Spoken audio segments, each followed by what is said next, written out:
숨막히는 국화향이 서울 강남의 대형 장례식장 전체를 무겁게 감돌았다. 거대한 영정 사진 속에서 박진철 회장은 생전에 온화한 미소를 짓고 있었지만 그를 둘러싼 모든 것은 차갑고 엄숙하기만 했다. 검은 상복을 차려입은 조문객들의 행렬은 끊이지 않았고 그들이 내미는 두툼한 부의금 봉투는 가문의 부와 명성을 소리 없이 증명하고 있었다. 서운하는 그 모든 풍경과 어울리지 않는 섬처럼 장례식장 한 구석에 위태롭게 서 있었다. 그녀의 검은 원피스는 여러 번 세탁하여 색이 발해 있었고 명품 가방과 화려한 장신구로 치장한 다른 가족들 사이에서 유독 초라해 보였다. 그녀의 얼굴에는 시아버지를 잃은 순수한 슬픔이 깃들어 있었지만 그 슬픔 위로 불안과 수치심 그리고 깊은 절망감이 그림자처럼 드리워져 있었다. 박진철 회장. 그는 이 차가운 시댁에서 은에게 유일한 온기였다. 재벌가의 안주인인 시어머니 최 여사와 유학파 출신 시누이 박민희는 가난한 집안 출신이라는 이유로 사사건건 은하를 무시하고 경멸했다. 남편 박민주는 착한 사람이었지만 어머니와 여동생의 등살에 못 이겨 언제나 아내를 외롭게 만드는 약한 남자였다. 오직 시아버지 박 회장만이 은하를 묵묵히 챙겨주었다. 그는 말이 많은 사람이 아니었다. 그저 은하가 야근하고 늦게 들어오는 날이면 말없이 꿀물 한 잔을 건네주었고 가끔 길거리에서 파는 따끈한 붕어빵을 사 와 애미야. 이거 먹어보렴 하며 무심한 척 내밀곤 했다. 그 소박한 친절이 있었기에 은하는 숨막히는 시집살이를 견뎌낼 수 있었다. 그런데 이제 그 마지막 바람막이가 사라져버린 것이다. 은하의 슬픔은 진짜였다. 하지만 그녀를 더욱 고통스럽게 하는 것은 따로 있었다. 바로 부의금이었다. 어젯밤 5살 배기 아들 준서가 갑자기 불덩이 같은 고열에 시달렸다. 놀란 은하는 아이를 업고 정신없이 응급실로 달려갔고 밤새 아이를 간호했다. 다행히 아침이 되자 아이의 열은 내렸지만 그 대가로 은하의 지갑은 텅 비어버렸다. 시아버지의 장례에 쓸 부의금을 위해 비상금으로 고이 모아두었던 마지막 몇만 원까지 병원비로 전부 써버린 것이다. 꼴 좀 봐, 쟤. 저런 옷을 입고 어딜 돌아다니는 거야. 우리 집안 망신 다 시키네. 시누이 민희가 최 여사에게 들릴 듯 말 듯. 속삭이는 소리가 은하의 귀에 날카롭게 박혔다. 최 여사는 조문객을 맞으며 우아하게 미소 짓다가도 은에게 시선을 돌릴 때면 그 미소는 온데간데 없이 사라지고 싸늘한 경멸만이 남았다. 마치 보이지 않는 사람을 대하듯 그녀는 은하를 철저히 무시했다. 남편 민주는 저편에서 친구들과 이야기를 나누며 애써 아내의 쪽을 외면하고 있었다. 그는 아내의 공영을 알았지만 어머니 앞에서 감히 아내의 편을 들어줄 용기가 없었다. 은하는 두 손을 마주 잡았다. 손바닥이 축축하게 젖어 있었다. 이제 곧 가족들이 함께 영정 앞에 서서 마지막 예를 올리는 시간이 다가올 터였다. 모두가 두툼한 봉투를 꺼내 조의를 표할 때 자신은 무엇을 내밀어야 한단 말인가. 빈손으로 올라가온 집안 사람들과 조문객들 앞에서 망신을 당해야 하는 걸까. 상상만으로도 피가 거꾸로 솟는 기분이었다. 그녀는 어젯밤 응급실에서의 일을 떠올렸다. 뜨거운 아들의 이마를 짚으며 밤새 신에게 빌었다. 제발 우리 아들만 무사하게 해달라고. 내 모든 것을 가져가도 좋으니 아들만은 지켜달라고. 신은 그녀의 기도를 들어주었지만 너무나도 가혹한 방식으로 대가를 치르게 했다. 마지막 남은 자존심마저 앗아간 것이다. 문득 며칠 전 시아버지와의 마지막 대화가 떠올랐다. 병상에 누워 힘겹게 숨을 쉬던 박 회장은 은하의 손을 잡고 희미하게 말했다. 애미야, 미안하다. 그리고 고맙다. 무엇이 미안하고 무엇이 고마우셨을까? 은하는 그 의미를 다 헤아릴 수 없었다. 그저 앙상하게 마른 시아버지의 손을 잡고 하염없이 눈물만 흘렸었다. 가족 중 누구도 돌보지 않는 병실을 그녀는 매일같이 찾아가 죽을 끓여드리고 마른 수건으로 몸을 닦아드렸다. 그것이 그녀가 할 수 있는 유일한 일이었고 진심에서 우러나온 행동이었다. 잠시 안내 말씀드리겠습니다. 이제 고인의 가족분들께서 마지막 헌화와 분향을 하시겠습니다. 유가족분들께서는 영정 앞으로 나와 주시기 바랍니다. 장례 지도사의 낮고 엄숙한 목소리가 스피커를 통해 울려 퍼졌다. 심장이 쿵 하고 바닥으로 떨어지는 것 같았다. 최 여사와 민희 그리고 다른 가족들이 일어서서 영정을 향해 걸어가기 시작했다. 남편 민준이 은하를 돌아보며 어서 오라는 듯 눈짓을 보냈다. 그의 눈빛에는 미안함과 원망이 뒤섞여 있었다. 은하는 차마 발을 뗄 수가 없었다. 모든 사람의 시선이 자신에게 집중되는 것 같았다. 비웃음과 동정 경멸이 뒤섞인 눈빛들이 수천 개의 바늘이 되어 그녀를 찔렀다. 발바닥에서부터 차가운 기운이 올라와 온몸이 마비되는 듯했다. 그녀의 세상은 무너지고 있었다. 텅 빈 지갑, 그리고 잿더미처럼 차갑게 식어버린 마음만이 남아있었다. 이제 피할 곳은 어디에도 없었다. 장례 지도사의 목소리는 메아리가 되어 서은하의 귓속을 파고들었다. 시간은 얼어붙었고 공간은 일그러지는 듯했다. 그녀 주변의 모든 소음 사람들의 웅성거림, 희미하게 들려오는 곡소리마저 아득하게 멀어졌다. 오직 세차게 뛰는 자신의 심장 소리만이 세상의 전부인 것처럼 느껴졌다. 발은 시멘트라도 부은 듯 땅에서 떨어지지 않았다. 앞으로 나아가야 한다는 것을 머리로는 알았지만 몸은 차가운 공포에 사로잡혀 명령을 듣지 않았다. 그때였다. 남편 박민준이 성큼성큼 다가와 그녀의 팔을 거칠게 잡아챘다. 그의 손아귀에 힘이 들어가 있었다. 서은아, 뭐 하는 거야? 다들 쳐다보잖아. 일단 올라가자. 응. 남편의 목소리는 다급하게 속삭이고 있었지만 그 안에는 위로나 격려가 아닌 짜증과 재촉이 섞여 있었다. 그는 아내의 고통을 헤아리기보다 이 창피한 상황을 빨리 모면하고 싶을 뿐이었다. 은하는 남편의 얼굴을 쳐다보았다. 그의 눈은 불안하게 흔들리며 주위의 시선을 살피고 있었다. 그녀는 그에게서 어떠한 도움도 기대할 수 없다는 것을 다시 한번 깨달았다. 깊은 외로움이 뼛속까지 스며들었다. 은하의 망설임은 시어머니 최 여사의 인내심을 완벽하게 끊어놓았다. 그녀는 조문객들 앞에서는 한없이 우아하고 기품 있는 미망인의 모습을 연기했지만 그 가면 뒤에는 얼음장 같은 분노가 서려 있었다. 최 여사는 천천히 하지만 위압적인 발걸음으로 은에게 다가왔다. 세아가 부드럽게 부르는 호칭과 달리 그녀의 목소리는 서늘한 칼날 같았다. 뭘 그리 망설이고 있느냐? 내 시아버지가 살아계실 때 유독 너를 아끼지 않으셨니? 마지막 가시는 길 네가 정성껏 예를 다해야 아버님도 편히 눈을 감으실 게다. 주변 사람들은 그 말을 들으며 고개를 끄덕였다. 역시 사모님은 다르셔. 저런 며느리까지 챙기시는구나. 그들은 최 여사의 말이 얼마나 잔인한 채찍질인지 알지 못했다. 그것은 은에게 보내는 공개적인 최후 통첩이었다. 모두가 보는 앞에서 우리 가문의 격에 맞는 부의금을 내놓지 않으면 너는 아버님의 마지막 길마저 욕보이는 배은망덕한 며느리가 될 것이다. 옆에 서 있던 신우이 민희가 입술을 비죽이며 한마디 거들었다.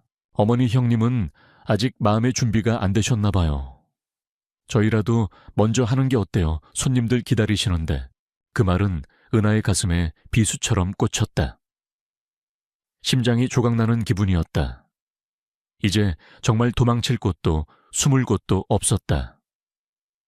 이 자리에서 증발해버리거나 바닥으로 꺼져버리고 싶었다.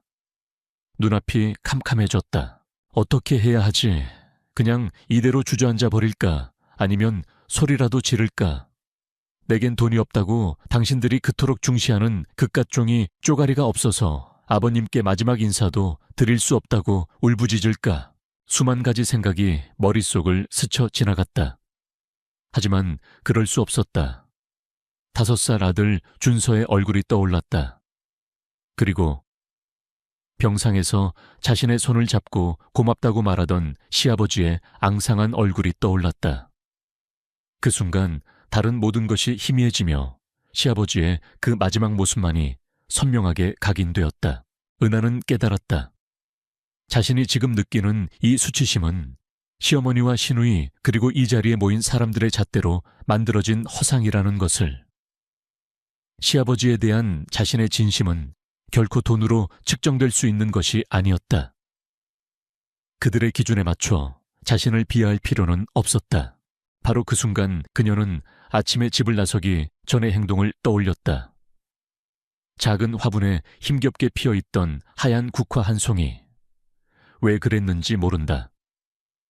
그저 이 화려하고 거짓된 장례식장에 가식 없는 무언가를 바치고 싶다는 충동이 일었다. 그녀는 그 꽃을 조심스럽게 꺾어 낡은 핸드백 안에 넣어 두었었다. 어쩌면 이것이 자신의 유일한 진심의 표현이 될 것임을 예감이라도 했던 걸까. 결심이 섰다. 그래, 나는 그들의 방식대로 패배하지 않겠다. 나의 존경과 슬픔은 돈으로 환산되지 않는다. 나는 나의 방식으로 아버님께 마지막 인사를 드릴 것이다. 은하는 자신을 붙잡고 있던 남편의 손을 조용히 하지만 단호하게 뿌리쳤다. 민주는 놀란 눈으로 그녀를 보았다. 은하는 더 이상 그를 쳐다보지 않았다. 그녀는 구부정했던 허리를 곧게 폈다. 그리고 한 걸음 한 걸음 영정을 향해 걷기 시작했다. 그녀의 발걸음 하나하나에 장례식장의 모든 소음이 멎는 듯했다. 사람들의 웅성거림이 더욱 커졌다. 저 여자 왜 절에 봉투도 없이 올라가네. 무슨 일 있는 거 아니야. 표정이 안 좋은데. 최 여사의 얼굴은 분노와 모욕감으로 딱딱하게 굳어갔다. 감히 자신의 명령을 거역하고 저런 식으로 집안 망신을 시키다니. 그녀는 은하의 등을 불이라도 붙을 듯이 쏘아보았다. 하지만 은하는 아무것도 보이지 않았고 아무것도 들리지 않았다. 그녀의 시선은 오직 영정 사진 속 시아버지의 온화한 미소에 고정되어 있었다. 추운 겨울날 호호 불어가며 건네주시던 따끈한 붕어빵의 온기가 손끝에 되살아나는 듯했다. 그 따뜻한 기억이 그녀의 수치심을 녹여내고 슬픔을 더욱 깊게 만들었다.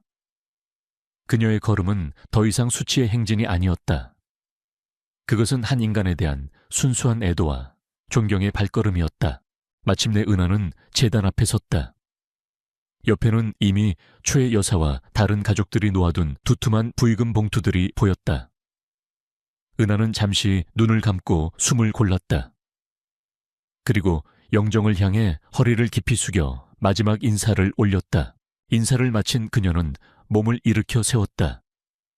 그리고 모두가 지켜보는 가운데 낡은 핸드백을 열었다. 사람들은 그녀가 뒤늦게라도 봉투를 꺼낼 것이라 예상했다. 하지만 은하의 손에 들려 나온 것은 돈 봉투가 아니었다. 그것은 약간은 시들었지만 여전히 순백의 빛을 잃지 않은 하얀 국화 한 송이였다. 장례식장 안에서 나지막한 탄성이 터져 나왔다. 전례 없는 일이었다. 돈과 체면을 목숨처럼 여기는 재벌가의 장례식에서 며느리가 부의금 대신 달랑꽃 한 송이를 바치다니. 그것은 상상조차 할 수 없는 가문에 대한 정면 도전이자 모독이었다. 최 여사는 금방이라도 쓰러질 듯 뒷목을 잡았다. 남편 민주는 차마 그 광경을 볼 수 없어 고개를 돌려버렸다. 은하는 그 모든 반응을 뒤로 한 채 두 손으로 소중하게 국화꽃을 감싸 쥐었다. 그리고 향로 옆 가장 잘 보이는 곳에 그 꽃을 내려놓으려던 바로 그 순간이었다. 쿠앙! 마치 약속이라도 한 듯 장례식장의 육중한 문이 양쪽으로 활짝 열렸다. 차가운 바깥 공기가 국화향과 뒤섞여 안으로 쏟아져 들어왔다. 사람들의 시선은 모두 약속이나 한 듯 제단 앞에 은액에서 활짝 열린 문 쪽으로 동시에 향했다. 육중한 문이 열리며 쏟아져 들어온 것은 차가운 공기만이 아니었다. 그곳에 있던 모든 사람들의 예상을 뛰어넘는 묵직하고 압도적인 존재감이었다. 문이 열린 자리에 서 있는 이들은 한 무리의 남자들이었다. 머리부터 발끝까지 흐트러짐 없는 검은 양복을 입은 그들의 모습은 마치 장례식장의 침묵을 형상화한 조각상들 같았다. 가장 앞줄에 선 4~5명의 중년 남자들은 누가 보아도 평범한 인물들이 아니었다. 그들의 옷은 최고급 원단으로 재단되어 희미한 조명 아래서도 은은한 광택을 냈고 먼지 하나 없이 잘 닦인 구두는 대리석 바닥 위에서 소리조차 내지 않았다.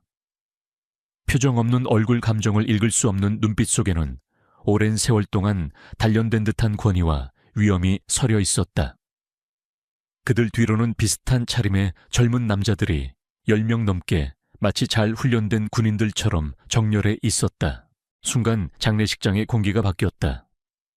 조문객들은 웅성거리기 시작했고 모두가 저마다의 추측을 내놓았다. 누구지? 저분들은 정계의 거물이라도 오신 건가? 아니면 박 회장님과 경쟁하던 다른 그룹 회장들인가 마지막 예의를 차리러 온 건가 봐. 시어머니 최 여사 역시 놀라움을 감추지 못했다. 그녀는 며느리에 대한 분노도 잠시 잊은 채 재빨리 머리를 굴리기 시작했다. 남편의 사업 파트너 중에 저런 인물들이 있었던가. 그녀는 기억이 없는 얼굴들이었지만 그들의 비범한 기세에 자신도 모르게 어깨를 폈다. 이 장례식의 주최자로서 저런 거물들의 조문을 받는 것은 가문의 위상을 한껏 높여줄 일이었기 때문이다. 민준아, 어서 가서 손님들 맞을 준비를 해야지. 최 여사가 아들에게 나지막이 속삭였다. 상주인 박민주는 당황한 기색이 역력했지만 어머니의 말에 떠밀려 황급히 남자들을 향해 몇 걸음 나아갔다. 아버지를 여인 아들로서 그가 손님을 맞는 것은 당연한 절차였다. 하지만 기이한 일이 벌어졌다. 한 무리의 남자들은 그 누구에게도 눈길 한번 주지 않았다. 그들은 최 여사의 존재도 상주인 박민준이 다가오는 것도 전혀 아랑곳하지 않았다. 마치 그 공간에 다른 사람들은 존재하지 않는다는 듯이. 그들의 시선은 단 한 곳 재단 가장 앞쪽에 위태롭게 서 있는 한 사람에게만 고정되어 있었다. 그들은 약속이라도 한 듯 일사불란한 걸음으로 안으로 들어왔다. 그들의 행보는 장례식장 중앙을 가르는 하나의 검은 강줄기 같았다. 웅성거리던 조문객들은 저도 모르게 길을 비켜섰다. 박민준이 어색하게 손을 내밀며 그들을 맞으려 했지만 남자들은 그를 유령처럼 스쳐 지나갔다. 그의 내민 손이 허공에서 갈 곳을 잃고 멈칫했다. 공개적인 무시였다. 박 회장의 장남이자 상주에 대한 명백한 결례였다. 장례식장 안에 모든 사람들이 숨을 죽였다. 무언가 아주 잘못되고 있다는 것을 모두가 직감했다. 남자들의 행렬은 멈추지 않았다. 그들은 재단 가까이 서 있던 최 여사와 시누이 미니의 옆도 그대로 통과했다. 그리고 마침내 그들의 목적지가 명확해졌다. 그들은 장례식장에서 가장 초라하고 가장 보잘것없어 보이던 한 사람, 바로 서은아의 앞에 이르러서야 걸음을 멈췄다. 방금 전까지 세상을 다 잃은 듯한 표정으로 서 있던 은하는 눈앞에 펼쳐진 광경에 완전히 넋을 잃었다. 자신을 향해 다가오는 검은 그림자들의 행렬에 압도되어 숨 쉬는 것조차 잊고 있었다. 가장 앞에 서 있던 무리의 지도자로 보이는 남자가 은하를 물끄러미 바라보았다. 그의 눈빛에는 동정이나 연민이 아니었다. 그보다 훨씬 깊고 무거운 뭐라 형용할 수 없는 존경심이 담겨 있었다. 방 안의 모든 침묵을 깨고 그가 입을 열었다. 그의 목소리는 낮았지만 장례식장 전체를 선명하게 울렸다. 서은아 여사님이십니까? 여사님, 대통령의 부인이나 대기업 총수의 아내에게나 붙이는 극존칭의 호칭이었다. 은하는 자신의 귀를 의심했다. 너무나도 황당한 상황에 고개를 끄덕일 수도 아니라고 말할 수도 없었다. 이 모든 것이 끔찍한 악몽이거나 잔인한 장난처럼 느껴졌다. 은하가 어떤 반응도 보이지 못하고 굳어있는 바로 그 순간 남자는 아주 자연스럽고 부드러운 동작으로 그녀의 앞에 한쪽 무릎을 꿇었다. 그의 무릎이 차가운 대리석 바닥에 닿는 아주 작은 소리가 장례식장 전체에 울리는 듯했다. 그것은 신호탄이었다. 그의 뒤에 서 있던 모든 남자들이 마치 오랫동안 연습한 완벽한 군무처럼 일제히 한쪽 무릎을 꿇었다. 20명이 넘는 건장한 남자들이 먼지 하나 없는 최고급 양복을 입은 채 초라한 시골 출신의 며느리 서은아 한 사람을 향해 경의를 표하며 무릎을 꿇은 것이다. 은하는 저도 모르게 뒷걸음질 쳤다. 눈앞의 광경을 도저히 이해할 수가 없었다. 왜 이 사람들이 내게 혹시 사람을 잘못 본 것이 아닐까? 그녀는 도움을 구하듯 주위를 둘러보았지만 그곳에 있는 모든 사람들은 그녀와 마찬가지로 경악과 충격에 빠져 입을 다물지 못하고 있었다. 시어머니 최 여사의 얼굴은 하얗게 질려 있었다. 며느리에 대한 분노, 손님들에 대한 의아함, 그리고 눈앞의 광경에 대한 불신이 뒤섞여 흉측하게 일그러졌다. 그녀는 이 모든 존경의 표시가 자신이 아닌 자신이 평생을 벌레처럼 무시해온 며느리에게 향하고 있다는 끔찍한 사실을 받아들일 수 없었다. 시누이 민희는 넋이 나간 사람처럼 입을 해 벌리고 서 있었고 남편 민주는 그 자리에 얼어붙어 미동조차 하지 못했다. 조문객들 사이에서는 이제 억눌리지 않는 속삭임들이 파도처럼 번져나갔다. 도대체 저 며느리 정체가 뭐야? 저 사람들은 누구고? 지금 무슨 상황인 거지? 단 몇 분 만에 장례식장의 모든 권력 구도가 산산조각 났다. 가장 높은 곳에 있던 자들이 가장 낮은 곳으로, 가장 무시당하던 사람이 가장 높은 곳으로 올라서는 기이하고도 장엄한 역전이었다. 무릎을 꿇은 남자들의 지도자는 여전히 고개를 숙인 채 움직이지 않았다. 그는 서은아의 대답을 혹은 그녀의 다음 행동을 기다리고 있는 듯했다. 도대체 이들은 누구인가? 왜 여기에 왔는가? 그리고 왜 내게 무릎을 꿇는가? 수많은 질문들이 해답을 찾지 못한 채 숨막히는 정적 속에서 무겁게 떠다니고 있었다. 서은아는 떨리는 목소리로 간신히 물었다. 그녀의 목소리는 너무나 작아서 바로 앞에 무릎을 꿇고 있는 남자가 듣지 못할 것만 같았다. 하지만 지독한 정적 속에서 그녀의 한마디 한마디는 모두의 귓가에 선명하게 전달되었다. 저... 누구? 신데? 이러세요. 사람을 잘못 보신 것 같습니다. 그녀의 말에 무릎을 꿇고 있던 남자가 천천히 고개를 들었다. 그의 이름은 김태호였다. 그의 눈가에는 깊은 슬픔과 함께 은하를 향한 따뜻한 존경심이 서려 있었다. 그는 잘못 본 것이 아니라는 듯 확신에 찬 눈빛으로 은하를 바라보며 천천히 입을 열었다. 아닙니다, 서은아 여사님. 저희는 사람을 잘못 찾아오지 않았습니다. 저희야말로 너무 늦게 찾아뵈어 송구스러울 따름입니다. 김태호는 무릎을 꿇은 채로 마치 오래된 이야기를 들려주듯 차분하게 말을 이었다. 그의 목소리는 이제 장례식장 전체를 숙연하게 만드는 힘을 가지고 있었다. 지금으로부터 30년 전 서울 변두리에 곧 문을 닫게 될 작은 보육원이 하나 있었습니다. 난방비가 없어 아이들은 겨울에도 냉골에서 잠을 자야 했고 쌀이 떨어져 묽은 죽으로 하루하루를 버티던 곳이었습니다. 저는 그곳에서 가장 나이가 많은 아이 중 하나였습니다. 그의 이야기에 장례식장은 더욱 깊은 침묵에 빠져들었다. 최 여사와 가족들은 도대체 장례식장에서 보육원 이야기가 왜 나오는지 이해할 수 없다는 표정이었다. 모두가 희망을 포기했을 때 한 분이 나타나셨습니다. 그분은 자신의 이름을 절대 밝히지 말아달라고 신신당부하시며 보육원의 모든 빚을 갚아주셨습니다. 그리고 매달 아이들이 배불리 먹을 수 있는 식량과 따뜻한 옷, 그리고 가장 중요했던 학비를 남몰래 지원해 주셨습니다. 저희는 그분의 얼굴도 이름도 몰랐습니다. 그저 저희들끼리 그분을 키다리 아저씨라고 불렀습니다. 키다리 아저씨. 그 이름이 나오는 순간 몇몇 조문객들 사이에서 희미한 탄식이 흘러나왔다. 김태호는 잠시 말을 멈추고 영정 사진을 향해 고개를 깊이 숙였다. 그리고 다시 은하를 바라보며 말했다. 저희의 키다리 아저씨가 바로 저희에게 아낌없는 사랑을 베풀어 주신 분이 박진철 회장님이셨습니다. 그 말이 폭탄처럼 장례식장 중앙에 떨어졌다. 장례는 술렁이기 시작했다. 충격은 조문객들보다 가족들에게 더 컸다. 최 여사의 얼굴은 믿을 수 없다는 표정으로 굳어졌다. 수십 년을 함께 산 남편이었다. 그가 회사 일에만 미쳐있는 무뚝뚝한 사람인 줄로만 알았지. 그런 비밀스러운 선행을 베풀고 있었다는 것은 꿈에도 상상하지 못했다.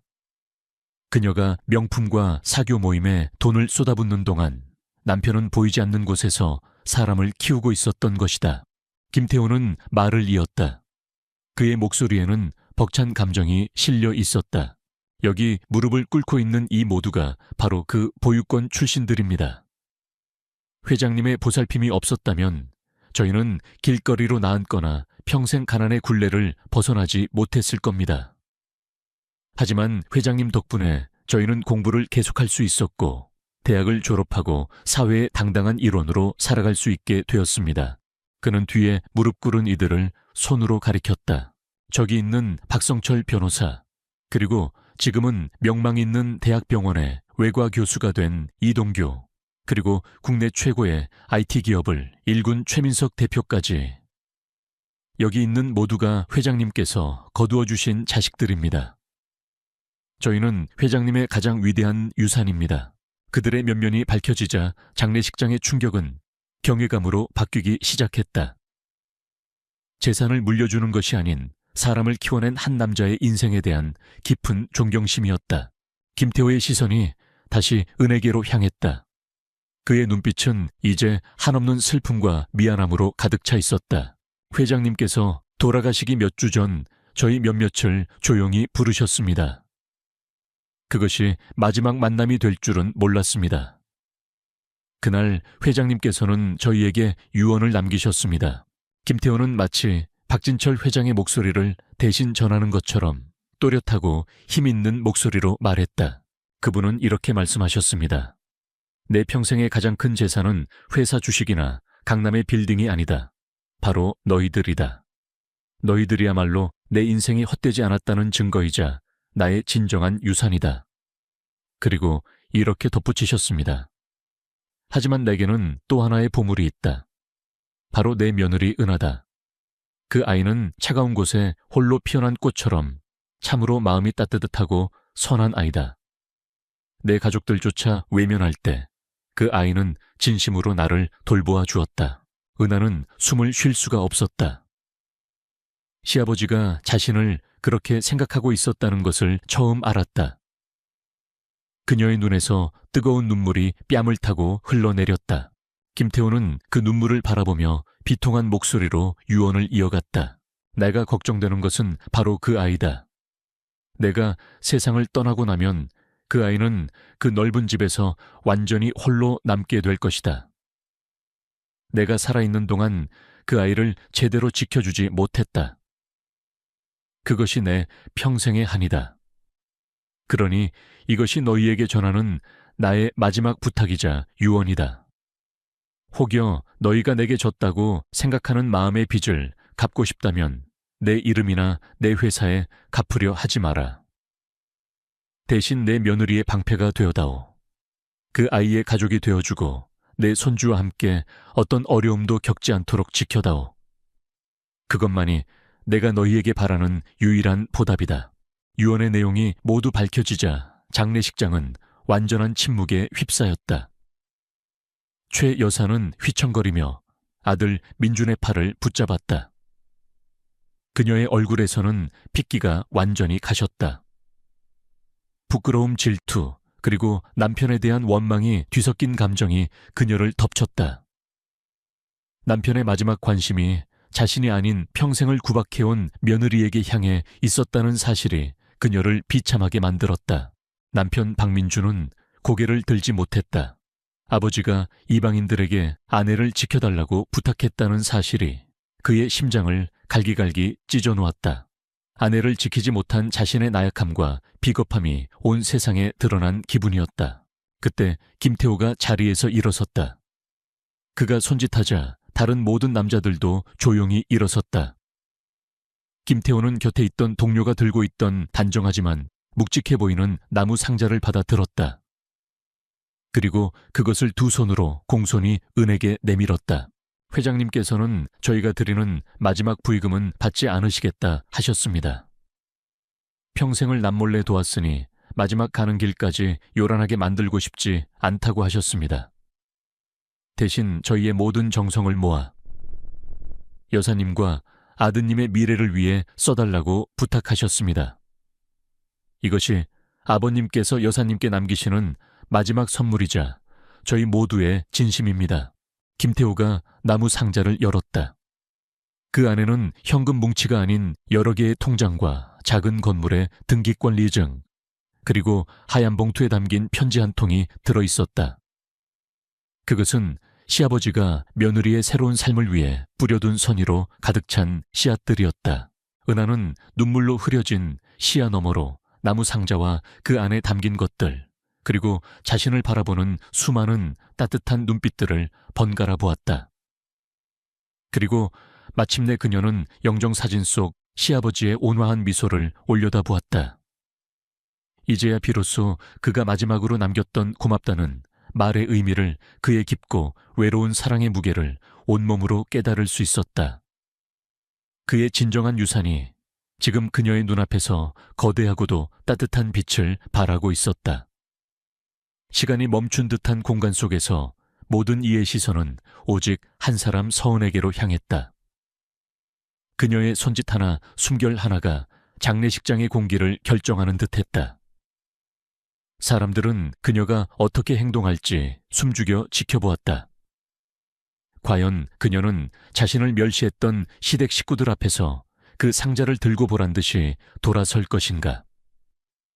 아니면 그동안의 서름을 터뜨리며 그들을 원망할 것인가? 하지만 은하의 선택은 그 누구의 예상과도 달랐다. 그녀는 김태호가 내민 나무 상자를 향해 조용히 하지만 단호하게 손을 내저었다. 받지 않겠다는 완곡하지만 분명한 거절의 표시였다. 그리고는 자신을 향해 서 있는 20명이 넘는 남자들을 향해 천천히 그리고 깊이 허리를 숙였다. 진심에서 우러나오는 감사의 인사였다. 모두 일어나세요. 제발 고개를 들어주세요. 그녀의 목소리는 여전히 떨리고 있었지만 그 안에는 이전에는 없었던 조용하고 굳건한 힘이 실려 있었다. 아버님께서 이 모습을 보고 계셨다면 절대 원치 않으셨을 겁니다. 여러분의 그 마음만으로도 저는 평생 갚지 못할 큰 빚을 졌습니다. 그녀의 말에 김태호와 남자들은 잠시 망설이다가 이윽고 천천히 몸을 일으켰다. 그들의 눈에는 은하를 향한 존경심이 더욱 깊어져 있었다. 은하는 다시 한번 나무 상자를 바라보았다. 그리고는 김태호를 향해, 아니 그곳에 있는 모든 사람들을 향해 말했다. 아버님의 가장 위대한 유산은 이 상자 안에 든 통장이나 건물이 아닙니다. 바로 여러분입니다. 수십 년간 아버님의 따뜻한 마음을 기억하고 마지막 가시는 길까지 이렇게 찾아와 주신 여러분의 그 진심이야말로 아버님께서 남기신 가장 빛나는 유산입니다. 제가 어찌 감히 그 고귀한 마음을 돈으로 받을 수 있겠습니까?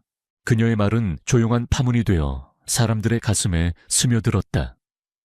최 여사는 자신도 모르게 마른 침을 삼켰다. 평생을 돈과 명예의 가치로만 세상을 판단해온 그녀에게 은하의 말은 전혀 다른 세계의 언어처럼 들렸다. 은하는 상자 뚜껑을 열어 그 안에 고이 놓여있던 하얀 편지 봉투만을 조심스럽게 꺼내 들었다. 저는 아버님의 이 마음 하나만 간직하겠습니다. 그리고는 김태호에게 상자를 되돌려주며 말을 이었다. 이 귀한 재산은 부디 아버님의 뜻을 이어 세상의 또 다른 누군가를 위한 키다리 아저씨가 되어주세요. 그래서 아버님의 사랑이 저에게서 멈추는 것이 아니라 세상으로 더 멀리, 더 따뜻하게 퍼져나가게 해주세요. 그것이야말로 하늘에 계신 아버님을 가장 기쁘게 해드리는 길이라고 믿습니다. 그 순간 김태호의 눈에서 뜨거운 눈물 한 방울이 흘러내렸다. 그는 말없이 고개를 깊이 숙였다. 박진철 회장이 왜 그토록 이 며느리를 아끼고 지키려 했는지 이제야 온몸으로 이해할 수 있었다. 그녀는 단순히 선량한 피해자가 아니었다. 그녀는 회장의 위대한 정신을 이어받을 유일한 상속자였다. 바로 그때였다. 지금껏 얼어붙은 듯 서 있기만 하던 남편 박민준이 움직였다. 그는 충격에 빠진 어머니의 곁을 지나 망설임 없이 은하의 곁으로 걸어왔다. 그리고 모든 사람이 보는 앞에서 그는 아내의 떨리는 손을 자신의 두 손으로 힘주어 잡았다. 그의 행동에는 수만 가지의 의미가 담겨 있었다. 후회 참회, 그리고 아내에 대한 존경심. 미안해, 은하야. 정말 미안해. 그의 목소리는 거의 들리지 않을 정도로 작았지만 은에게는 그 어떤 큰 소리보다도 선명하게 들렸다. 은하는 조용히 고개를 끄덕였다. 남편을 원망하는 마음은 이미 눈물과 함께 모두 씻겨 내려간 후였다. 남편의 손을 잡은 은하는 다시 제단 앞으로 돌아섰다. 그녀는 먼저 자신이 들고 있던 약간은 시들었지만 여전히 순수했던 하얀 국화 한 송이를 향로 옆에 고이 내려놓았다. 돈으로 환산할 수 없는 그녀의 진심이었다. 그리고는 모두를 놀라게 하는 행동을 했다. 그녀는 제단 위에 놓여있던 시어머니가 보란 듯이 놓아두었던 그 두툼한 부의금 봉투 하나를 집어들었다. 그녀는 그것을 열어보지도 멸시하지도 않았다. 그저 조용히 부의금을 넣는 함에 그것을 넣었다. 한 개인의 이름이 아닌 가족 일동의 이름으로. 그것은 부녀를 향한 용서였고 상처를 향한 치유였다. 그녀는 자신에게 쏟아졌던 모든 모욕을 더 큰 사랑으로 덮어버린 것이다. 최 여사는 그 모습을 망연자실하게 바라보았다. 완벽하게 치장된 그녀의 얼굴 위로 뜨거운 눈물 한 줄기가 길을 내며 흘러내렸다. 그것은 분노의 눈물이 아닌 평생 처음 느껴보는 깊은 패배감과 참회의 눈물이었다.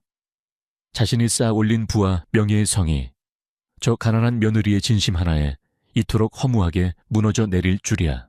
김태호와 남자들은 더 이상 아무 말도 하지 않았다. 그들은 은하와 민준 그리고 영정 사진을 향해 마지막으로 허리를 깊이 숙여 정중히 인사했다. 그들의 인사는 이제 존경을 넘어선 깊은 동지애와 신뢰가 담겨 있었다. 그들은 박진철 회장의 유산이 가장 안전하고 올바른 손에 맡겨졌음을 확신하며 조용히 장례식장을 떠났다. 그들이 떠난 장례식장은 여전히 조용했지만 더 이상 차갑고 위압적이지 않았다. 억압적인 침묵 대신 진실과 화해가 남긴 따뜻하고 성스러운 온기가 공간을 채우고 있었다. 은하는 남편의 손을 잡은 채 다시 한번 시아버지의 영정 사진을 올려다보았다. 사진 속에서 시아버지는 여전히 온화하게 웃고 있었다. 마치 모든 것을 알고 있었다는 듯이, 그리고 이제야 비로소 안심이라는 듯이. 사람의 진정한 가치는 그가 무엇을 가졌는지가 아니라 그가 어떤 사람인지에 따라 결정된다. 한 인간이 남길 수 있는 가장 위대한 유산은 돈이나 건물이 아니라 그가 만졌던 사람들의 삶과 그가 나누었던 사랑의 기억이다. 오늘 이 장례식장에서 약간 시든 하얀 국화 한 송이는 세상의 모든 돈보다도 더 밝게 빛났다. 가진 것 없던 며느리 서은아는 그 누구도 가질 수 없는 세상에서 가장 값진 것, 바로 한 인간의 진정한 유산을 상속받은 것이다. 서울 강남의 번화가 화려한 9층 빌딩 숲 사이에 자리 잡은 고급 레스토랑 에뚜알. 이곳은 미슐랭 스타를 받은 최고급 프랑스 요리를 선보이며 상위 1%만을 위한 공간처럼 느껴졌다. 반짝이는 샹들리에 아래 은은한 재즈 선율이 흐르고 최고급 식기들이 정갈하게 놓인 테이블에는 유명 기업의 CEO들, 재벌가의 안주인들, 그리고 셀러브리티들이 삼삼오오 모여 우아하게 식사를 즐기고 있었다. 이곳의 모든 것이 완벽하게 통제되고 단 하나의 흐트러짐도 용납되지 않는 듯했다. 이러한 완벽한 공간의 한쪽 구석 분주하게 손님들의 주문을 받고 음식을 나르며 테이블을 정리하는 젊은 여직원이 있었다. 그녀의 이름은 이세라 23살이었다. 단정한 유니폼 차림의 세라는 작은 키에 왜소한 체격이었지만 늘 밝은 미소를 잃지 않는 부지런한 사람이었다. 지방에서 올라와 홀로 서울 생활을 시작한 지 3년째 세라는 에뚜알에서 아르바이트를 하며 학비를 벌고 있었다. 그녀는 힘든 상황 속에서도 긍정적인 마음을 잃지 않으려 애썼지만 때로는 차가운 현실의 벽 앞에서 좌절감을 느끼곤 했다. 특히 이곳 손님들의 엄청난 부와 자신의 처지를 비교할 때면 알 수 없는 허탈함이 밀려왔다. 에뚜알의 엄격한 규율 중 하나는 레스토랑의 품위를 해치는 어떠한 행동도 용납되지 않는다는 것이었다. 여기에는 식사 시간에 쓰레기를 버리거나 레스토랑 주변에 얼쩡거리는 노숙자들을 멀리하는 것까지 포함되었다. 레스토랑 정문에서 불과 몇십 미터 떨어진 버스 정류장 근처에는 늘 한 노인이 앉아 있었다. 그는 허름한 옷차림에 낡은 모자를 눌러쓰고 있었고 깡마른 몸에 깊게 팬 주름은 그의 고된 삶을 말해주는 듯했다. 그의 이름은 박철민. 사람들은 그를 버스 정류장 할아버지라고 불렀다. 대부분의 사람들은 그를 투명인간 취급하거나 불쾌한 시선을 보내며 피했다. 에뚜알 직원들 역시 마찬가지였다. 관리팀장인 이미연은 특히 엄격했다. 그녀는 중견기업의 이사급 인사들이 모이는 미팅에서도 흐트러짐 없는 자세를 유지해야 한다고 강조하며 박철민 노인 같은 불청객들이 레스토랑의 이미지에 부정적인 영향을 미친다고 공공연하게 말했다. 이미연 팀장은 30 후반의 여성으로 칼같이 자른 단발머리에 항상 무표정한 얼굴을 하고 있었다. 그녀는 뛰어난 업무 능력을 인정받았지만 인간적인 면모는 거의 찾아볼 수 없었다. 그녀에게 중요한 것은 오직 성과와 규칙뿐이었다. 하지만 세라는 다른 직원들과는 달랐다. 그녀는 점심시간마다 잠시 밖에 나와 박철민 노인을 지켜보곤 했다. 깡마른 노인이 낡은 가방을 끌어안고 앉아있는 모습은 그녀의 마음을 아프게 했다. 그녀는 자신의 어머니와 할머니를 떠올렸다. 가족 모두가 힘들게 살아왔기에 세라는 사회의 약자들에게 깊은 연민을 느꼈다. 저분도 한때는 누군가의 아버지였을 텐데. 그녀는 노인을 볼 때마다 생각했다. 어느 비 오는 날이었다. 거리는 빗줄기로 젖어들었고 사람들은 우산을 쓰고 종종 걸음으로 지나갔다. 박철민 노인은 우산도 없이 버스 정류장 의자에 웅크리고 앉아 있었다. 그의 몸은 비에 흠뻑 젖어 있었고 낡은 모자 아래로 드러난 얼굴은 더욱 초췌해 보였다. 그는 며칠째 아무것도 먹지 못한 듯 기력이 없어 보였다. 그날 점심시간 에뚜알의 주방에서는 손님들이 남긴 음식들을 정리하고 있었다. 대부분은 거의 손대지 않은 고급 요리들이었다. 세라는 그 음식들을 보며 박철민 노인을 떠올렸다. 저 음식들을 그냥 버리기에는 너무 아깝잖아. 그녀는 잠시 망설였다. 엄격한 규칙을 어기는 일이었다. 하지만 노인의 모습이 계속해서 그녀의 눈앞에 아른거렸다. 세라는 용기를 냈다. 그녀는 주변을 살폈다. 다행히 이미연 팀장은 잠시 자리를 비운 상태였다. 세라는 주방장에게 부탁하여 남은 음식을 작은 도시락 용기에 담았다. 셰프는 처음에는 난색을 표했지만 세라의 간절한 눈빛에 결국 허락했다. 세라는 따뜻한 수프와 빵 몇 조각, 그리고 스테이크 한 조각을 조심스럽게 포장했다. 그녀는 혹시라도 누가 볼까봐 앞치마 속에 도시락을 숨겼다. 점심시간이 되자 세라는 재빨리 밖으로 나왔다. 빗줄기는 여전히 굵게 내리고 있었다. 박철민 노인은 여전히 그 자리에 웅크리고 앉아 있었다. 세라는 조심스럽게 노인에게 다가갔다. 할아버지, 이거 좀 드세요. 세라는 떨리는 목소리로 도시락을 내밀었다. 박철민 노인은 고개를 들었다. 그의 멍한 눈빛이 세라를 향했다. 노인의 얼굴은 거친 비바람 속에서 더욱 깊은 고통이 스며든 듯했다. 노인은 잠시 멍하니 세라를 바라보다가 천천히 손을 내밀어 도시락을 받아 들었다. 그의 손은 차갑고 거칠었지만 도시락을 받아든 노인의 눈가에는 희미한 빛이 스쳐 지나가는 듯했다. 그는 말없이 도시락 뚜껑을 열었다. 따뜻한 김이 모락모락 피어오르는 수프와 빵 냄새가 노인의 코끝을 자극했다. 노인은 굶주린 듯 천천히 수프를 한 숟가락 떠먹었다.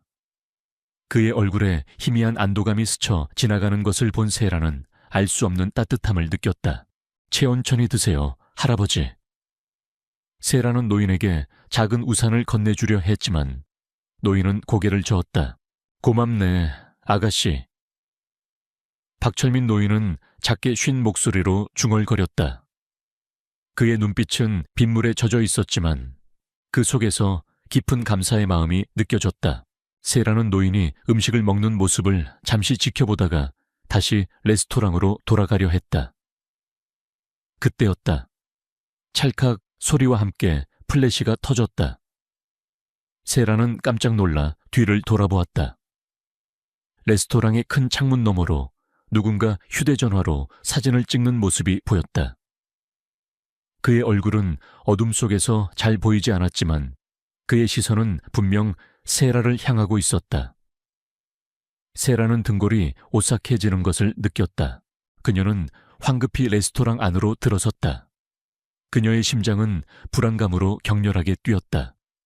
누가 날 찍은 거지? 혹시 이미연 팀장님은 아니겠지? 세라는 애써 불안감을 떨쳐내려 했지만 그날 밤 그녀의 마음은 편치 않았다. 다음 날 아침 세라가 레스토랑으로 출근하자마자 이미연 팀장이 그녀를 호출했다. 팀장실 문이 닫히자마자 이미연 팀장은 차가운 표정으로 세라를 노려보았다. 그녀의 손에는 휴대전화가 들려 있었고 화면에는 세라가 박철민 노인에게 도시락을 건네는 사진이 선명하게 떠 있었다. 이세라 SG, 이게 뭡니까? 어제 제가 분명히 당신에게 주의를 줬을 텐데요.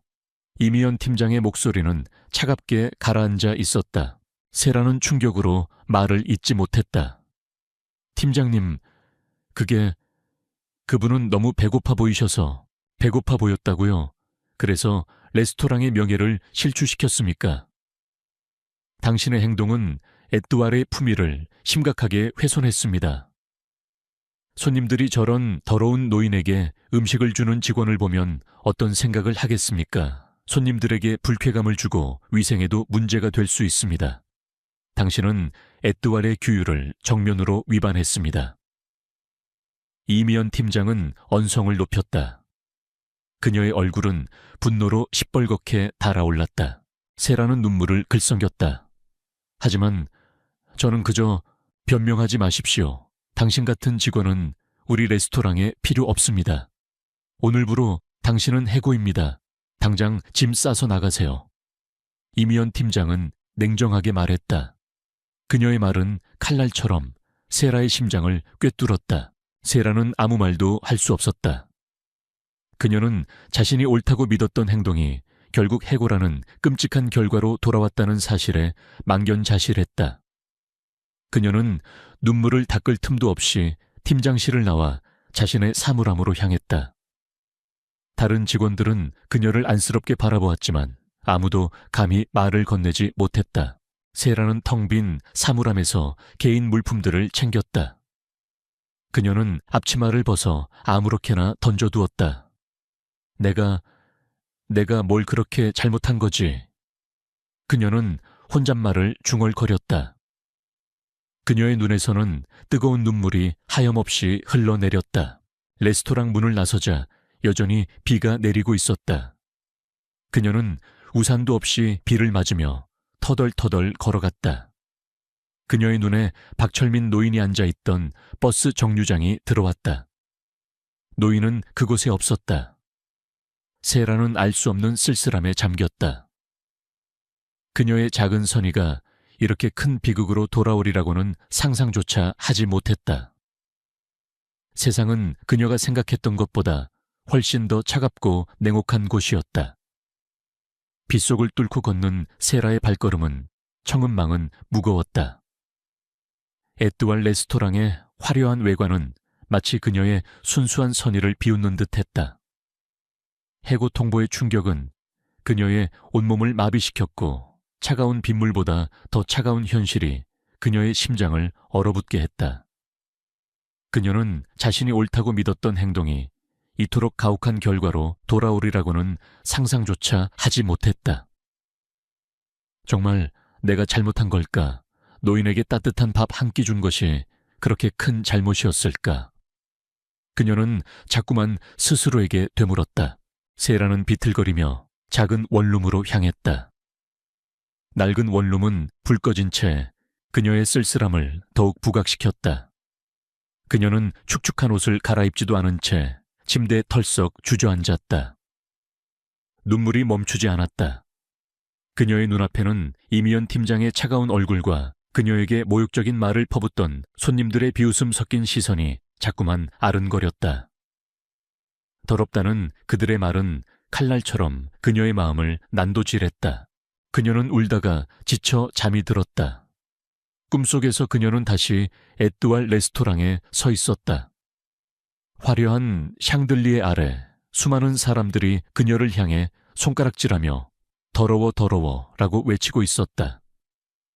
박철민 노인은 저 멀리서 깡마른 몸으로 그녀를 향해 손을 뻗었지만 그녀는 그에게 닿을 수 없었다. 세라는 비명을 지르며 잠에서 깨어났다. 식은땀이 온몸을 적시고 있었다. 다음 날 아침 세라는 멍하니 천장을 바라보았다. 앞으로 뭘 해야 할지 막막했다. 당장 생활비를 벌어야 했고 학자금 대출도 갚아야 했다. 그러나 그녀는 다시 한번 자신의 마음을 다잡았다. 아니야, 나는 잘못하지 않았어. 나는 그저 배고픈 사람에게 밥을 주었을 뿐이야. 세상이 나를 이해하지 못해도 나는 내 신념을 버리지 않을 거야. 그녀는 희미하게나마 용기를 얻었다. 그녀는 가장 먼저 친한 친구인 정하윤에게 연락했다. 하윤은 세라가 서울에서 가장 의지하는 친구이자 그녀의 모든 고민을 들어주는 사람이었다. 하윤은 세라의 이야기를 듣자마자 분노했다. 세라야, 네가 뭘 잘못했다고 그래. 그건 당연한 거지. 그 잘난 레스토랑이 얼마나 위선적인지 알겠다. 그런 곳은 당장 그만두는 게 나아. 하윤의 격려에 세라는 조금이나마 위안을 얻었다. 하윤은 세라에게 당분간 자신의 집에서 지내며 함께 아르바이트 자리를 찾아보자고 제안했다. 한편 세라가 해고당하던 그 순간 에뚜알 레스토랑 근처의 한 카페에서는 한 남자가 이 모든 상황을 유리창 너머로 지켜보고 있었다. 그는 바로 에뚜알 레스토랑을 소유한 거대 기업 한성그룹의 한동욱 회장이었다. 쉰을 훌쩍 넘긴 한동욱 회장은 흰머리가 성성했지만 그의 눈빛은 날카롭고 깊은 통찰력을 담고 있었다. 그는 늘 자신의 사업장을 직접 둘러보며 현장의 분위기와 직원들의 태도를 살피는 것을 중요하게 생각했다. 특히 그는 단순히 이윤 추구만을 목표로 하는 기업이 아니라 인간미와 사회적 책임을 다하는 기업을 만들고 싶어 했다. 사실 박철민 노인은 단순한 노숙자가 아니었다. 그는 한동욱 회장과 오랜 인연을 맺어온 인물이었다. 박철민은 과거 한성그룹의 설립 초창기 한동욱 회장이 가장 힘들었던 시절에 그에게 큰 도움을 주었던 은인이었다. 한동욱 회장은 박철민의 도움으로 지금의 한성그룹을 세울 수 있었다. 박철민은 사업에는 관심이 없었지만 한동욱 회장의 인품을 믿고 그를 지지했다. 하지만 세월이 흘러 박철민은 모든 것을 잃고 노숙 생활을 하게 되었다. 한동욱 회장은 은인인 박철민을 조용히 돕고 싶었지만 박철민은 자신의 힘으로 살아가겠다며 도움을 거절했다. 그러던 어느 날 한동욱 회장은 박철민 노인에게 한 가지 제안을 했다. 바로 에뚜알 레스토랑 근처에서 지내면서 직원들의 진정한 마음을 살펴보는 임무를 부탁한 것이었다. 그는 박철민 노인에게 정기적으로 생활비를 보내주었지만 노인은 필요한 만큼만 받고 나머지는 어려운 사람들을 돕는 데 사용했다. 한동욱 회장은 노인의 이 행동이 바로 자신이 직원들에게서 찾고자 하는 진정한 인간미라고 생각했다. 그는 레스토랑 직원들의 친절함이 과연 손님에게만 향하는 것인지 아니면 사회의 약자에게도 향하는 것인지를 시험하고 싶었다. 그리고 박철민 노인은 그의 비밀스러운 인간성 테스트의 중요한 일부였다. 한동욱 회장은 매일 아침 박철민 노인으로부터 간략한 보고를 받았다. 대부분의 직원들은 노인을 외면하거나 경멸했지만 박철민은 유독 이세라라는 직원의 이름을 여러 번 언급했다. 그 아이는 따뜻한 마음을 가진 아이다. 남들 눈치를 보지 않고 작은 친절을 베풀 줄 아는 아이다. 박철민의 보고를 들을 때마다 한동욱 회장은 셀에게 관심을 가지기 시작했다. 그리고 그날 세라가 해고당하는 모든 상황을 그는 자신의 눈으로 직접 목격했다. 이미연 팀장의 차갑고 무정한 태도, 그리고 세라의 눈에 가득했던 슬픔과 그럼에도 꺾이지 않는 선의. 한동욱 회장은 깊은 생각에 잠겼다. 저런 아이를 잃는다는 것은 우리 그룹의 미래를 잃는 것과 다름없다. 그는 즉시 자신의 비서실장에게 지시를 내렸다. 한편 박철민 노인은 세라가 레스토랑에서 쫓겨나는 모습을 조용히 지켜보고 있었다. 그의 눈에는 죄책감과 안타까움이 교차했다. 괜찮겠지. 저 아이는 분명 좋은 곳으로 갈 거야. 그는 세라가 자신에게 준 도시락을 꽉 움켜쥐었다. 도시락 속의 따뜻한 수프는 그의 몸뿐만 아니라 얼어붙었던 그의 마음까지도 녹이는 듯했다. 그는 셀에게 받은 우산은 자신이 가질 수 없었기에 멀리서 그녀가 사라지는 모습을 지켜볼 수밖에 없었다. 그날 저녁 한동욱 회장은 박철민 노인을 직접 찾아갔다. 노인은 조용히 공원 벤치에 앉아 있었다. 회장님, 이 밤중에 무슨 일이십니까? 박노인 미안합니다. 내 테스트 때문에 그 착한 아이가 피해를 봤습니다. 한동욱 회장은 진심으로 사과했다. 괜찮습니다, 회장님. 그 아이는 이 세상에 꼭 필요한 사람입니다. 제가 본 직원 중 가장 따뜻한 마음을 가진 아이였습니다. 그녀는 제게 도시락만 준 것이 아니라 얼어붙었던 제 마음까지 녹여주었습니다. 박철민 노인의 목소리에는 셀에 대한 깊은 애정이 묻어났다. 그 아이의 이름은 이세라입니다. 제가 곧 그 아이에게 연락을 취할 생각입니다. 한동욱 회장은 결연한 표정으로 말했다. 이미연 팀장은 더 이상 에뚜아르의 관리팀장이 될 수 없을 겁니다. 그녀는 외적인 성공에만 집착하고 가장 중요한 인간적인 가치를 외면했습니다. 이런 사람이 우리 그룹의 얼굴이 되어서는 안 됩니다. 박철민 노인은 한동욱 회장의 말을 듣고 희미하게 미소 지었다. 그의 눈에는 한 줄기 희망의 빛이 스쳐 지나갔다. 세라, 이 모든 것이 너에게 더 좋은 기회가 될 거다. 그는 도시락 용기를 소중하게 품에 안았다. 그 도시락은 단순한 음식이 아니었다. 그것은 차가운 세상 속에서 피어난 따뜻한 희망의 증거이자 이 모든 일의 시작을 알리는 상징이었다. 밤은 깊어지고 세라는 잠 못 이루는 밤을 보내고 있었다. 그녀는 자신이 해고당한 이유를 곱씹으며 괴로워했다. 정말 나는 그렇게 더러운 존재였을까? 그녀의 자존감은 바닥으로 떨어졌다.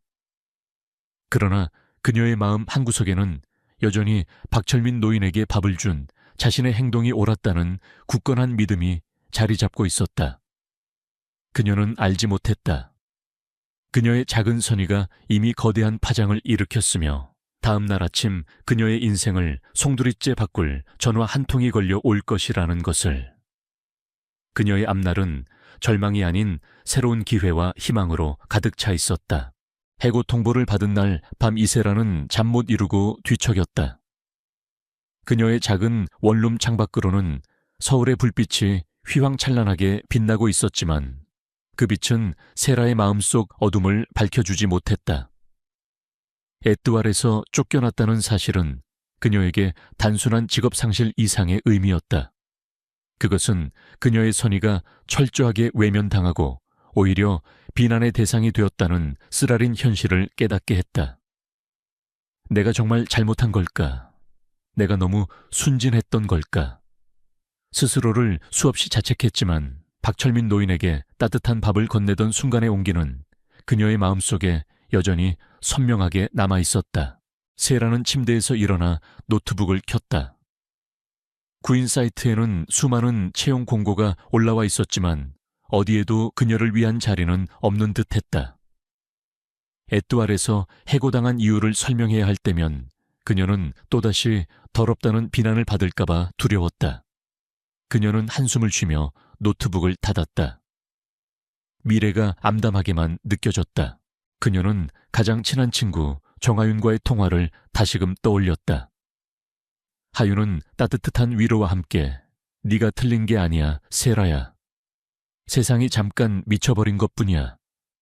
분명 너 같은 사람을 알아봐 주는 곳이 있을 거야 라고 말해 주었다. 하지만 그 말조차도 세라의 깊은 절망감을 완전히 지워주지는 못했다. 그녀는 그저 현실을 도피하고 싶었다. 그녀는 어릴 적 어머니와 함께 어렵게 살았던 기억을 떠올렸다. 그때도 늘 돈이 부족했고 사람들의 차가운 시선을 견뎌야 했다. 하지만 어머니는 늘 남에게 베푸는 마음만은 잃지 마라. 언젠가 그 선한 마음이 너를 지켜줄 거다 라고 가르치셨다. 그 가르침을 따랐을 뿐인데 왜 이런 결과가 찾아왔을까 세라는 혼란스러웠다. 그녀는 냉장고를 열었다. 며칠 전 사다 놓은 식재료들이 눈에 들어왔다.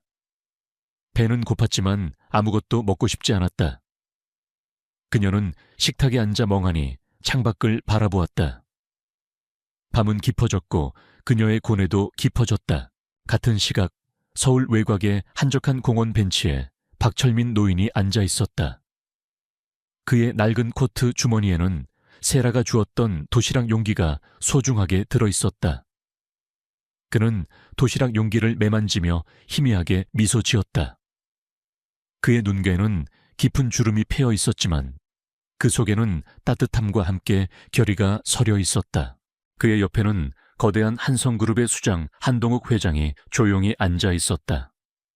한동욱 회장은 박철민 노인에게서 모든 상황을 보고받았다. 이미연 팀장이 세라를 해고하는 모습, 그리고 세라의 눈물과 그럼에도 꺾이지 않던 선한 마음까지. 이세라 양은 정말 좋은 아이입니다.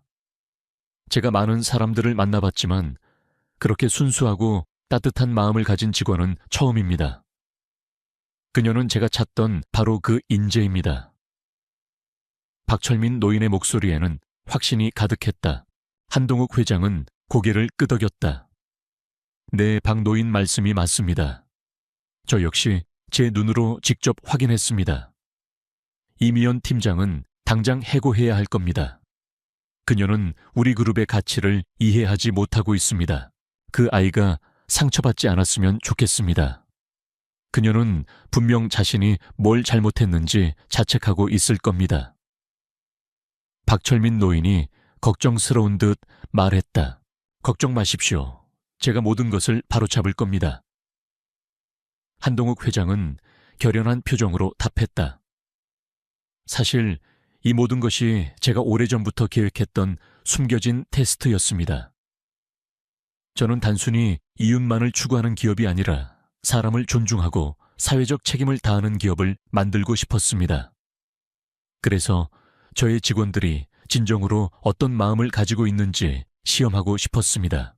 그래서 저 같은 늙은이를 이용하신 겁니까? 박철민 노인이 피식 웃었다.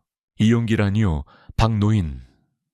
박노인께서 저에게 보여주신 것은 단순한 노숙자의 모습이 아니라 가장 순수하고 진실된 인간의 모습이었습니다. 박노인 덕분에 저는 많은 것을 배웠습니다. 그리고 이세라 양이라는 보석을 찾을 수 있었습니다. 한동욱 회장은 진심으로 감사의 마음을 표했다. 박철민 노인은 과거 한동욱 회장이 무일푼으로 사업을 시작할 때 그에게 밥 한 끼와 잠자리를 제공하며 용기를 주었던 인물이었다. 한동욱 회장은 그 은혜를 잊지 않았고 지금껏 박철민 노인을 그림자처럼 돕고 있었다. 한동욱 회장은 박철민 노인에게 자신이 이세라에게 내일 아침 연락을 취할 것이며 그녀에게 새로운 기회를 줄 것이라고 설명했다. 박철민 노인의 얼굴에는 희미한 미소가 번졌다. 그는 세라가 행복해질 것이라는 확신이 들었다. 회장님, 그 아이는 분명 빛나는 인재가 될 겁니다. 그녀의 선한 마음은 어떤 어려움도 이겨낼 수 있는 힘이 있습니다. 박철민 노인은 말했다. 저도 그렇게 믿습니다. 한동욱 회장은 박철민 노인의 손을 잡으며 말했다. 내일 아침 이세라 양의 삶이 완전히 바뀔 겁니다. 그리고 우리 한성그룹 또한 그녀로 인해 더욱 빛날 겁니다. 공원에는 다시금 고요가 찾아왔다. 한동욱 회장은 박철민 노인과 헤어져 자신의 채 올랐다. 그의 얼굴에는 만족감과 함께 미래에 대한 기대감이 가득했다. 그는 이세라라는 작은 불씨가 한성그룹이라는 거대한 조직에 어떤 변화를 가져올지 기대하고 있었다. 그날 밤 이세라는 눈물을 흘리며 잠이 들었다. 그녀는 자신이 해고당한 이유를 곱씹으며 괴로워했다. 하지만 그녀는 알지 못했다. 그녀의 작은 선의가 이미 거대한 파장을 일으켰으며 다음 날 아침 그녀의 인생을 송두리째 바꿀 전화 한 통이 걸려 올 것이라는 것을. 그녀의 앞날은 절망이 아닌 새로운 기회와 희망으로 가득 차 있었다. 서울의 밤하늘 아래 한 소녀의 순수한 마음이 거대한 기업의 미래를 바꿀 서막을 알리고 있었다. 깊은 절망감에 빠져 잠들었던 이세라는 여느 때와 다름없이 아침 일찍 눈을 떴다. 하지만 오늘은 몸을 일으키기가 유난히 힘들었다. 더 이상 출근할 곳이 없다는 현실이 그녀를 짓눌렀다. 텅 빈 방 안은 그녀의 공허한 마음을 더욱 아프게 했다. 그녀는 멍하니 침대에 앉아 창밖에 흐린 하늘을 바라보았다. 앞으로의 계획은 아무것도 없었다. 막막함과 불안감이 그녀를 휘감았다. 그래도 뭔가 해야 해. 세라는 애써 마음을 다잡았다. 그녀는 힘겹게 몸을 일으켜 세수하고 간단하게 아침 식사를 준비했다. 아무리 힘든 상황에서도 기본적인 일상을 유지하려 애쓰는 것은 그녀의 오래된 습관이었다. 식사를 마치고 구인 사이트를 다시 뒤져볼까 생각하던 그때였다. 따르릉, 따르릉. 테이블 위에 놓인 휴대전화가 요란하게 울렸다. 낯선 번호였다. 스팸 전화일까 잠시 망설였지만 혹시 아르바이트 자리를 구했던 곳에서 연락이 온 것일지도 모른다는 희망에 그녀는 전화를 받았다. 여보세요? 세라의 목소리는 조심스러웠다. 이세라 씨 되십니까? 수화기 너머로 단정하고 나직한 남자의 목소리가 들려왔다. 네, 제가 이세라입니다만. 세라는 고개를 갸웃거렸다. 그녀의 목소리는 여전히 불안정했다. 저는 한성그룹 비서실장 김성준입니다. 한성그룹 회장님께서 이세라 씨와 직접 면담을 원하셔서 연락드렸습니다. 남자의 목소리는 침착했지만 그 말은 셀에게는 청천벽력과도 같았다. 네, 한성그룹이요. 저와 면담을요. 세라는 자신의 귀를 의심했다. 한성그룹이라면 어제 자신을 해고했던 에뚜알 레스토랑의 모기업이 아닌가. 그녀는 자신이 잘못 들었거나 아니면 누군가의 장난이라고 생각했다. 죄송하지만 제가 뭘 잘못 들은 것 같습니다. 저는 어제 에뚜알 레스토랑에서 해고당한 직원입니다. 한성그룹 회장님께서 저와 면담할 이유가 없을 텐데요. 아닙니다, 이세라 씨. 정확하게 들으셨습니다. 회장님께서 이세라 씨를 직접 뵙고 싶어 하십니다. 자세한 내용은 면담 자리에서 말씀드릴 수 있을 것 같습니다. 혹시 오늘 오후 2시쯤 시간 괜찮으시겠습니까? 장소는 한성그룹 본사 회장실입니다. 김성준 비서실장은 전혀 당황하지 않고 침착하게 말했다. 세라는 어안이 벙벙했다. 해고당한 직원을 대기업 회장이 직접 만나고 싶어 한다니. 이건 말도 안 되는 일이었다. 하지만 상대방의 목소리는 너무나 진지했고 한성그룹 본사 회장실이라는 말은 장난이라고 하기에는 너무나 구체적이었다. 그녀는 혼란스러웠지만 동시에 알 수 없는 호기심과 신락 같은 희망이 그녀의 마음속에 피어올랐다. 혹시 뭔가 잘못된 게 있어서 나를 다시 부르는 건가? 네, 괜찮습니다. 오후 2시요. 세라는 얼떨결에 대답했다. 알겠습니다. 그럼 2시에 뵙겠습니다. 김성준 비서실장은 예의 바르게 전화를 끊었다. 수화기를 내려놓자마자 세라는 심장이 미친 듯이 뛰는 것을 느꼈다. 그녀는 얼른 친구 하윤에게 전화를 걸어 이 사실을 알렸다. 뭐라고? 세라야, 너 꿈꾼 거 아니야. 하윤은 깜짝 놀라 소리쳤다. 아니, 어제 해고당한 직원을 대기업 회장이 왜 직접 만나 뭔가 이상하다. 혹시 함정 아니야, 아니면 보이스피싱인가? 나도 잘 모르겠어, 하윤아.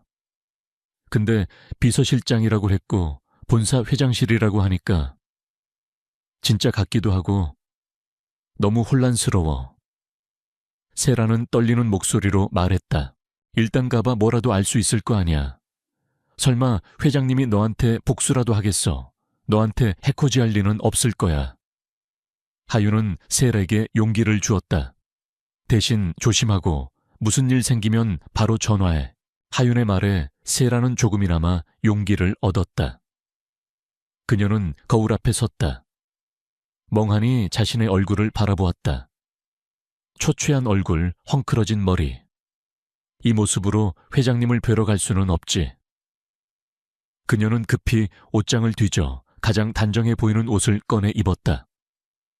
구겨진 블라우스를 다리고 머리를 깔끔하게 묶었다. 화장기 없는 얼굴이었지만 그녀는 애써 평온한 표정을 지으려 노력했다. 오후 1시 세라는 한성그룹 본사 건물 앞에 도착했다. 압도적인 크기의 빌딩은 그녀를 더욱 위축시켰다. 수많은 사람들이 바쁘게 오가고 있었고 그들의 표정에는 자신감과 여유가 넘쳐 흘렀다. 세라는 자신만 작아지는 듯한 느낌에 불안해졌다. 그녀는 심호흡을 하고 건물 안으로 들어섰다. 로비는 상상 이상으로 웅장하고 화려했다. 안내 데스크에 자신의 이름을 말하자 직원은 놀란 표정으로 그녀를 바라보았다. 이세라 씨, 맞으십니까? 회장님께서 직접 오시라고 말씀하신 분이시죠? 잠시만 기다려 주십시오. 직원은 누군가에게 전화를 걸었고 잠시 후 한 남자가 그녀에게 다가왔다. 그는 아침에 전화 통화를 했던 김성준 비서실장이었다. 김 비서실장은 단정한 정장 차림에 깔끔한 인상을 하고 있었다. 그의 눈빛은 날카로웠지만 세라를 대하는 태도는 매우 정중했다. 이세라 SSC 오시느라 수고 많으셨습니다. 제가 회장님께 안내해 드리겠습니다. 김 비서실장은 세라에게 고개를 살짝 숙이며 말했다. 세라는 긴장감에 마른 침을 삼켰다. 그녀는 김 비서실장을 따라 엘리베이터에 올랐다. 엘리베이터는 멈추는 곳 없이 최고층으로 향했다. 그녀의 심장은 쿵쾅거렸고 손에는 식은땀이 흥건했다. 도대체 무슨 일일까? 왜 나를 부른 걸까? 내가 뭘 잘못한 게 아니라면 온갖 생각이 그녀의 머릿속을 스쳐 지나갔다. 엘리베이터 문이 열리자 그녀의 눈앞에 펼쳐진 것은 최고급 인테리어로 꾸며진 넓은 복도였다. 복도 끝에는 육중한 나무 문이 하나 있었다. 회장실. 김 비서실장은 문 앞에 다가가 조용히 노크했다. 회장님 이세라 씨 모시고 왔습니다. 안에서 들어오게 라는 나직한 목소리가 들려왔다.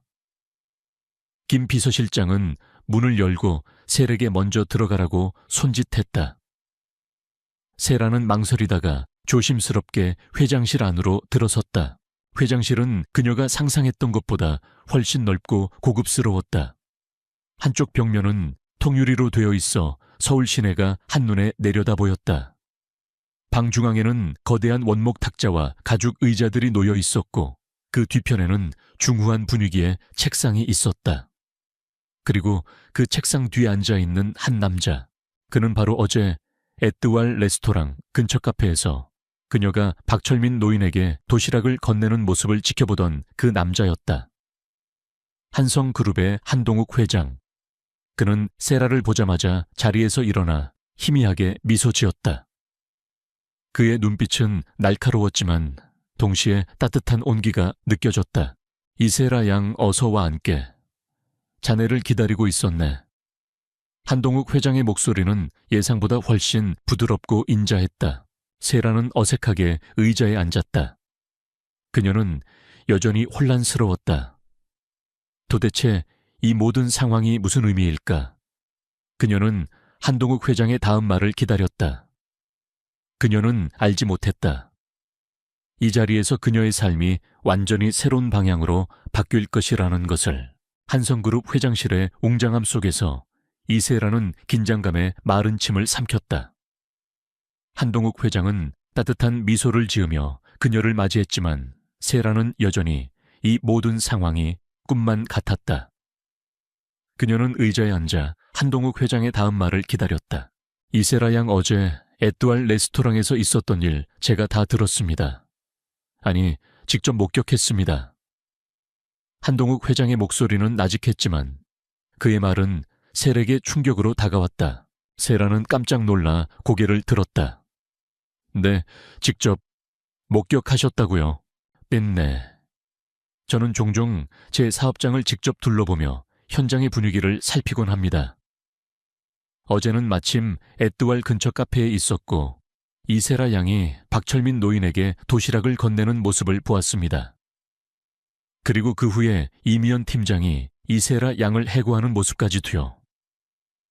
한동욱 회장은 세라의 눈을 똑바로 바라보며 말했다. 그의 눈빛은 모든 것을 꿰뚫어 보는 듯했다. 세라는 얼굴이 화끈거렸다.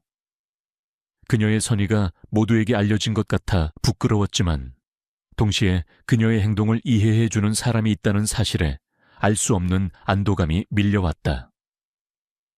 죄송합니다, 회장님. 제가 레스토랑의 규율을 어겨서. 아닙니다, 이세라 양. 사과할 사람은 이세라 양이 아니라 바로 이미연 팀장입니다. 한동욱 회장은 단호하게 말했다. 그녀는 우리 한성그룹의 가장 중요한 가치를 외면했습니다. 저는 단순히 이윤만을 추구하는 기업이 아니라 사람을 존중하고 사회적 책임을 다하는 기업을 만들고 싶습니다. 하지만 이미연 팀장은 그 본질을 이해하지 못했습니다. 그녀는 외적인 성공과 규율에만 집착하여 가장 중요한 인간미를 놓쳤습니다.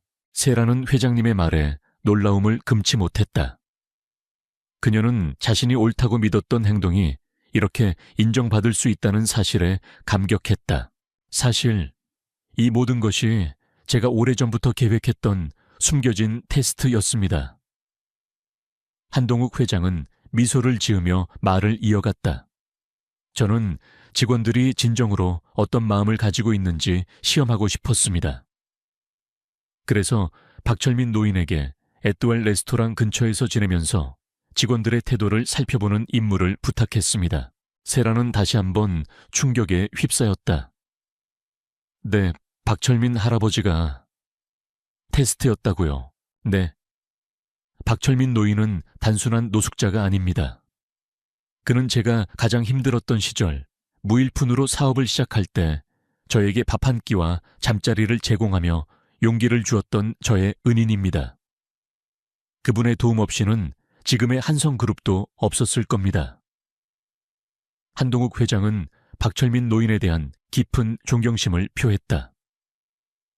박 노인께서는 사업에는 관심이 없으셨지만 저의 인품을 믿고 저를 지지해 주셨습니다. 하지만 세월이 흘러 그분은 모든 것을 잃고 어려운 상황에 처하게 되셨습니다.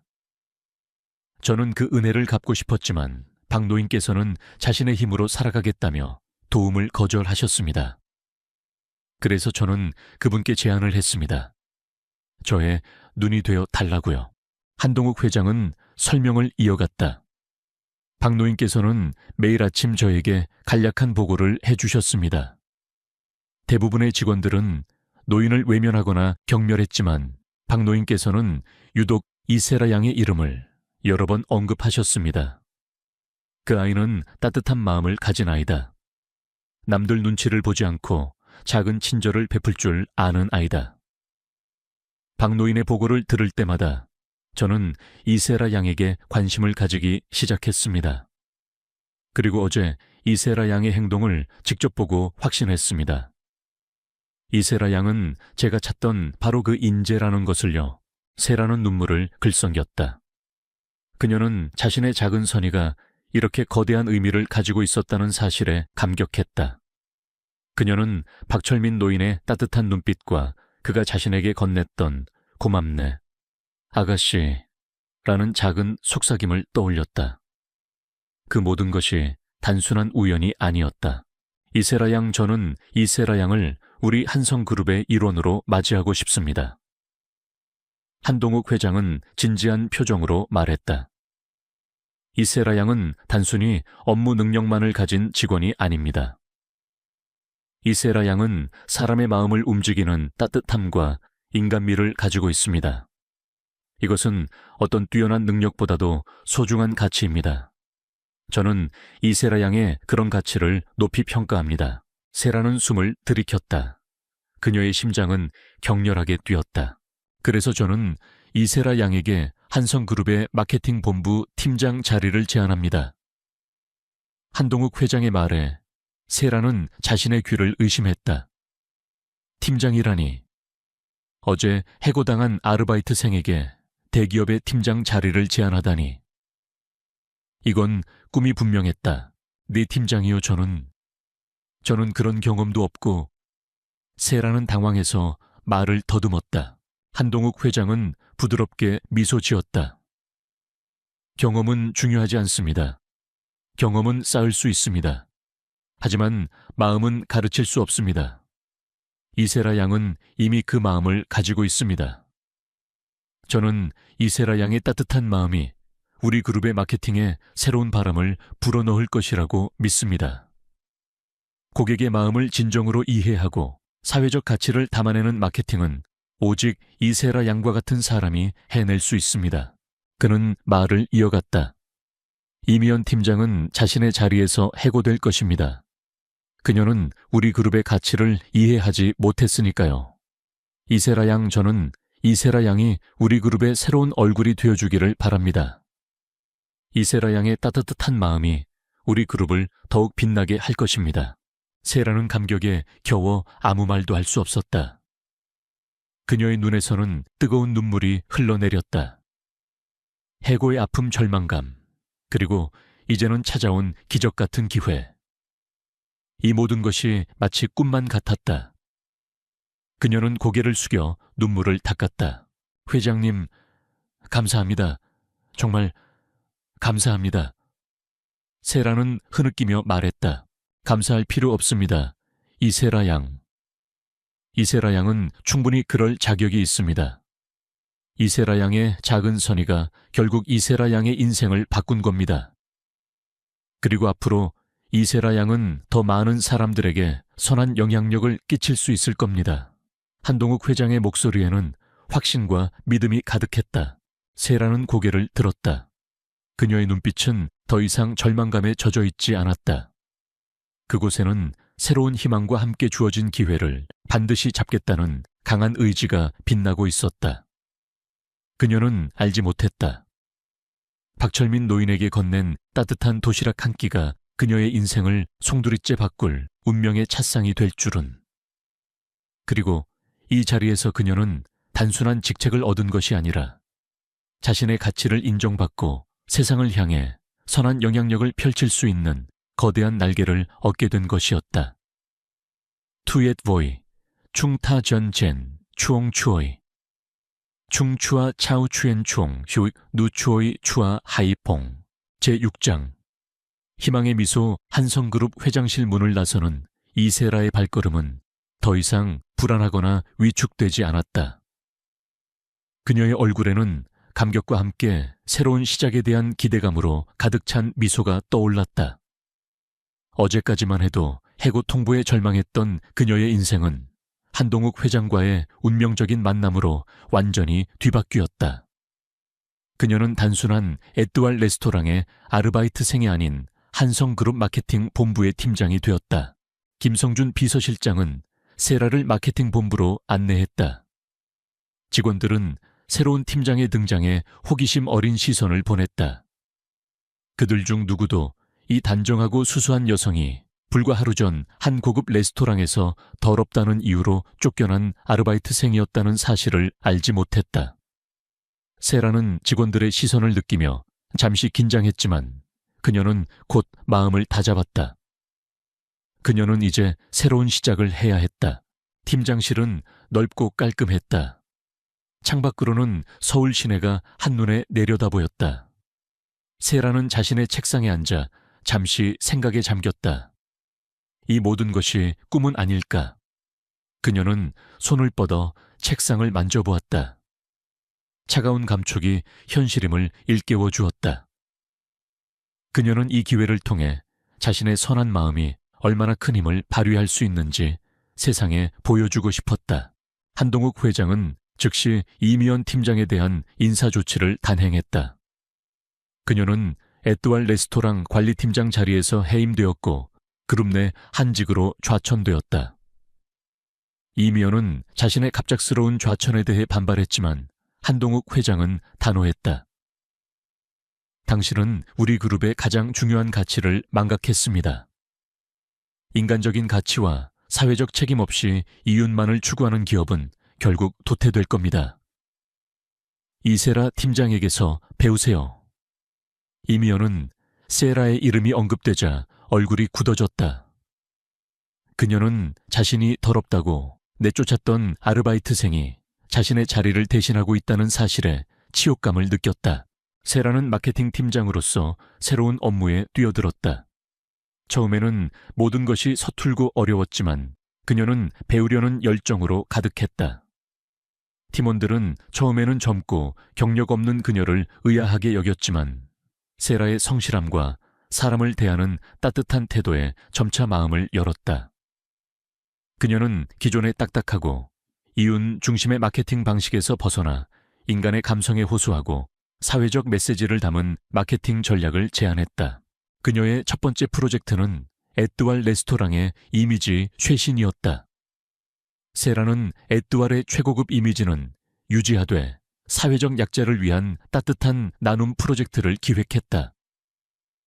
그녀는 레스토랑의 수익 일부를 기부하여 소외된 이웃들에게 따뜻한 식사를 제공하고 직원들이 직접 봉사활동에 참여하도록 독려했다.